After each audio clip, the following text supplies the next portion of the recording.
Good morning, Blazers, and welcome back to another episode of OTV. My name is Stephanie. And my name is Soliana. Many students go off campus to eat lunch, and some have noticed that the prices for the fries at Gutierrez have gone up in the past year. We decided to find out more about why that is and students' thoughts towards this change. As of now, it is known Gutierrez fries are $4 compared to previous lower prices, which were affected by inflation. One of the economics teachers here at Overland explains how inflation can affect our community. Inflation is the rate at which prices of goods and services increase over time. If inflation rises too quickly, that can also be a big downside because then we can't keep up with price changes and wages can't keep up.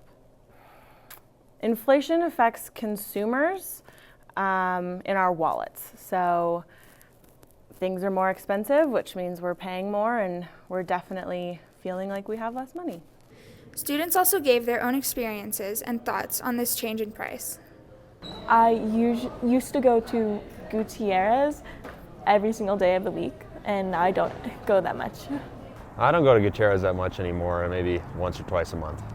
I've noticed the prices have gone up mostly. Like, I remember that it was like $3 last year, and now it's like $3.50, and for the different levels, it increased by like 50 cents. I would compare the fries from last year. I would say they were pretty good. They were crunchy, they were seasoned well most of the time when I got them. And this year, every time I've gotten them, they've been like soggy, not seasoned, raw. They taste raw. I haven't really noticed any change in the quality of fries. They're not super high quality. They're just kind of average, I feel like. I do not think the fries are worth the price they are now. Not at all. I'd say it's decreased how much times I go. I mean, I used to want to go like, oh, it's cheap and easy, but now I'm like, do I really want to spend that much for fries? You know. I feel like since the prices have gone up, I don't think I'd go somewhere else for fries just because of the price, because they're right there. My preference has definitely changed since the prices went up because it's just not worth it anymore. Prices continue to rise. I probably will still go occasionally, but not as much as I used to. I'll probably still eat there as long as they're not increasing ridiculously. I think the fries are worth the price they are now based on how the restaurant has to pay more money to get the potatoes, to get the oil to fry them in, and they have to pass those costs on to us, so that's the best they can do. I feel like the fries are worth the price that they are now. It seems fair. We reached out to Gutierrez about their price change with no response. This is Amelie, signing off. At the beginning of the month, a teacher from Overland had her car stolen during school hours.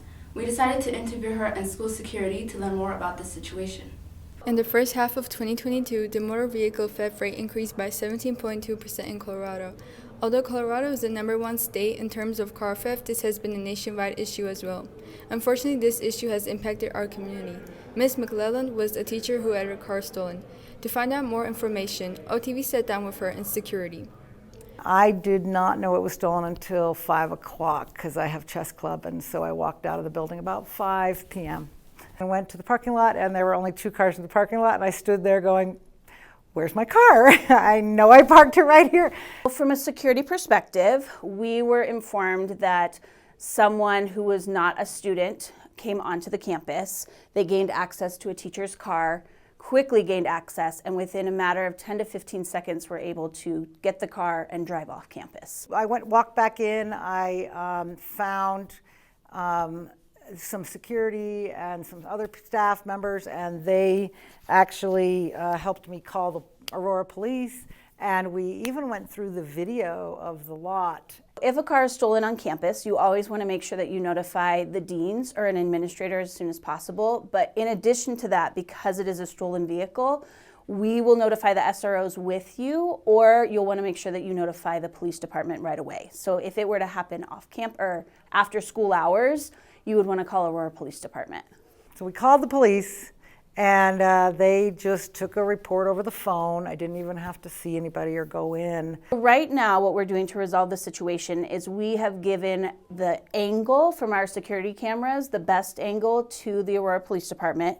We have also given as much information as we can to the Aurora Police Department because it isn't a student, or we don't believe it's a student based off of the vehicle that was with it. It's really kind of in the police department's hands, but we are updating and making sure that we do have an outside parole kind of person, or our security personnel that's out there making sure that the cars are safe. I keep remembering little things that I had in it, like I've had a pair of gloves that my mother, who passed away just 2 years ago today, actually, this last thing she had given me was this pair of gloves, and I had left them in the front seat. We've reached that point where people don't care at all about what other people own, and all the hard work they've put in to saving the money to buy a car. So as a school, it's always important to make sure, as an individual driver, no matter where you go, is that you lock your car always.